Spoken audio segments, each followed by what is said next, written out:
Welcome to CBA TV2. We are here broadcasting with all the news from the warfront. Starting off this morning, British planes dropped over 3,000 tons of bombs on Hamburg, Germany. This has dealt a significant blow on the German war machine and has been a great win for the RAF. Also, General MacArthur took the Admiralty Islands from Japan, dealing a heavy loss on the Imperial forces. And with the finance update, we had the Dow up with 146 points, which is a heavy increase after. And breaking news from the Italian front. In Italy, Mount Vesuvius has erupted. With the 343rd Squadron at Pompeii Airfield in Italy, the terrible Mount Vesuvius has erupted again. We so far have a total of 26 civilians killed, with thousands more being forced to evacuate.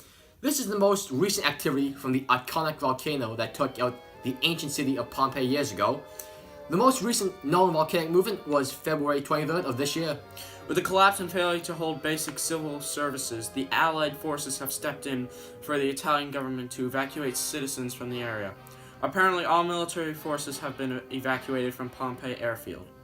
According to incoming reports, all aircraft stationed at the airfield have been lost, totaling to about $25 million with damage. We will update you after a short break and word from our sponsor. Support the war effort today. Plant a garden. I'm here with an Air Force pilot from the United States Air Force 343rd Bomber Group. It's a pleasure to have you on the show. It's a pleasure to be here. So, can you tell us a little about what happened when you were flying over the volcano? Well, I was flying around getting ready for landing, right? And our plane started to shake and rumble, and I was like, what's going on? So I looked out my left window and saw a huge plume of smoke just coming out of the mountain. And I was actually able to grab a quick picture when I was flying.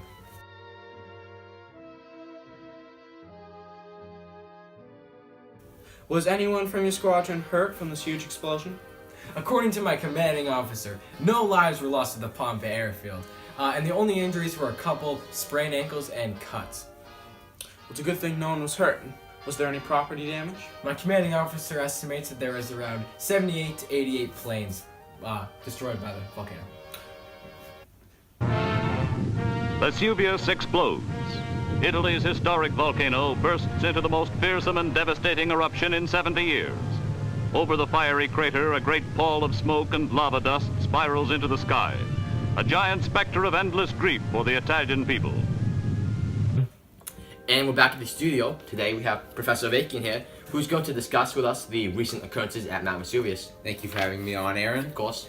This has happened because Mount Vesuvius is on a subduction boundary, meaning that the ocean is going under the land, causing the magma to rise up. The magma rises because the water from the oceanic crust lowers the melting temperature, which helps melt the rocks, causing the magma. This is what formed Mount Vesuvius. The explosion was very volatile and released tons of ash and pahoehoe lava, which is fast-moving and smooth.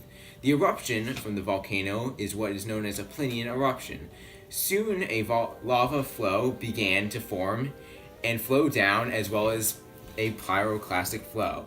A huge ash plume has formed above Mount Vesuvius. This is why the military lost $25 million, is because they cannot find their planes in these conditions. Have anything to say about this? Yes, the volcano is a stratovolcano because its eruptions are typically explosive and have pyroclastic flows. Under Vesuvius, scientists have detected a tear in the African plate. This slab window allows heat from the Earth's mantle layer to melt the rock of the African plate, building up pressure that causes violent explosive eruptions. Then we have a first-hand account. Hello, it's Monday, March 19th, 1944, and I'm here with a survivor of Mount Vesuvius. It was the most phenomenal thing I've ever seen. There were huge masses of fiery coals, some 20 feet high and 200 feet wide, destroying everything in their path. At night, the sky and countryside were bright for miles around. Flames were shooting into the night sky, thousands of feet high. Ladies and gentlemen, we are back here at Pompeii Airfield. It's March 23rd, Friday. We have an American airman here. Let's hear a story, shall we?